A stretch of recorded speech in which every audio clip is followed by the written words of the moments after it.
Alright, so today I'm going to be arguing against Roy. Roy claims lowering the corporate tax rate creates economic advantage for the country. His secondary claims are the recent lowering of tax rates will make the U.S. more competitive for business around the world, and he also states the lower corporate tax rate leads to many benefits for all Americans. A couple definitions before I start. Statutory tax rate is a tax rate imposed by law that is expressed as some percentage. An effective tax rate, which is what percentage of our income we actually pay in taxes. Roy states the recent lowering of tax rates will make the U.S. more competitive for business around the world is actually not guaranteed. In the era of higher corporation tax rate in the 1950s and 60s, we saw higher rates of economic growth than in the past decade. There is also no guarantee that a lower corporation tax rate will encourage firms to move to the U.S. The U.S. had the third highest corporate tax rate in the world, and now they're trying to level the playing field by lowering it with other countries.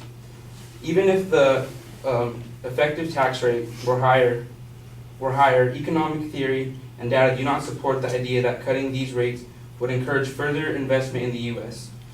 This is a study shown by the Economic Policy Institute.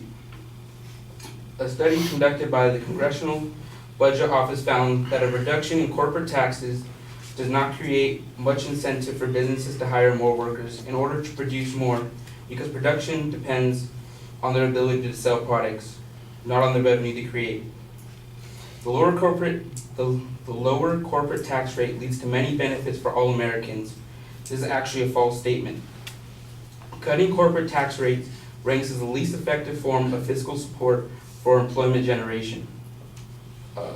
A statement by the Center for Effective Government states, "Our examination of the evidence found no relationship between cutting tax rates and corporate profits and job growth." A question asked by James Livingston, who's a professor of history at Rutgers University, asks, "Since when have tax cuts on corporate profits led to an increased investment, faster jobs creation, and higher per capita consumption out of rising real wages?" It didn't happen after the Reagan Revolution, it didn't happen during the Clinton boom in the 1990s, and it sure didn't happen during George W. Bush's time, and it's not happening now. American corporations are sitting on $4.75 trillion in cash, as stated by the Federal Reserve Banks in St. Louis, which is more than enough money to start new jobs if they were willing to. The federal corporate income tax rates were the highest in U.S. history when the unemployment rates were the lowest in U.S. history. In 1951 to 1969, corporate tax rates increased from 42% to 52.8%, and employment was at a low rate of 3.5%.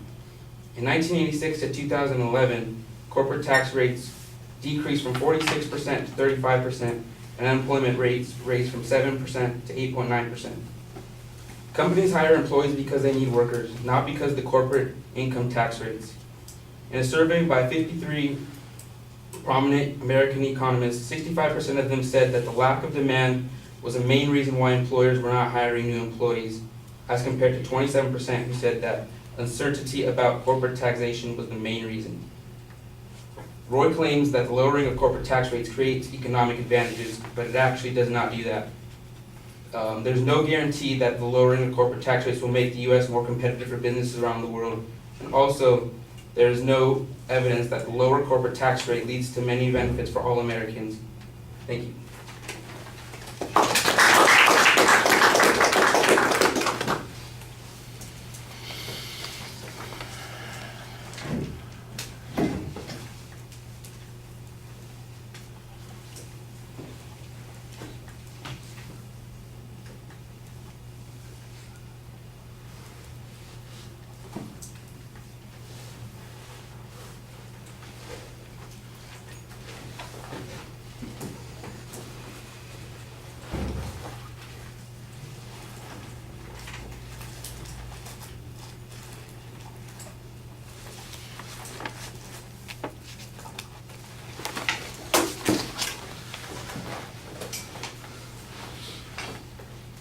All right, well, once the preview is passed, we get a series of claims that are all generally applicable to the issues that are being discussed here, but none of them are being applied to a particular argument made by the advocate. So it's just kind of a generic list of talking points on the issue without being addressed to particular claims being made by the advocate, and I think that that's a little bit problematic.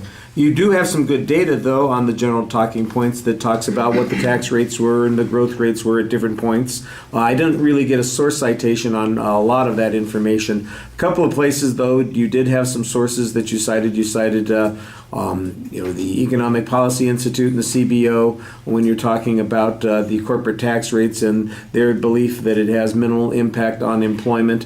I thought that was pretty good information.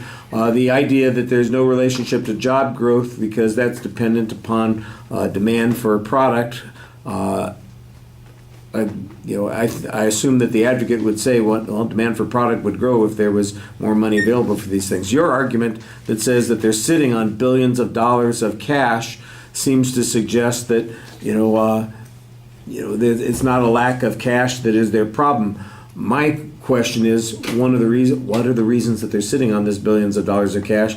Is it because if they use it, then it would be subject to some of these tax rates? It's a little unclear as to what that argument gets you in the long run, so I'm not sure that you've helped yourself that much with that. Then we got some more general statistical information about the different tax rates that are being applied. It sounded to me like you had a quote that you were using when you were talking about the different tax breaks that occurred during the Reagan, Clinton, Bush periods, but I didn't hear any specific citation on that. Like I said, I just got the general citation where you're doing 1951 to 69 data and what the unemployment rate was versus some more contemporary times. And one of the comparisons that you made was like an 8% unemployment rate, but I don't know what those time periods were and how to correlate them with any of the tax rates that were being mentioned in the examples that you're talking about. So that was a little bit unclear in response to the argument. But your general point seems to be that there's inconsistency on what people believe. And then, you kind of are giving us the benefit of the doubt, or the preponderance of the evidence argument at the end that says, well, 63% say that of the economists surveyed said that they didn't think it would make a difference, and 27% did believe that it would make a difference. And so, if we're going to look at consensus as a way of determining that, I guess that might be useful if it's more believable. That's probably a good exit line to be using. All right, thank you.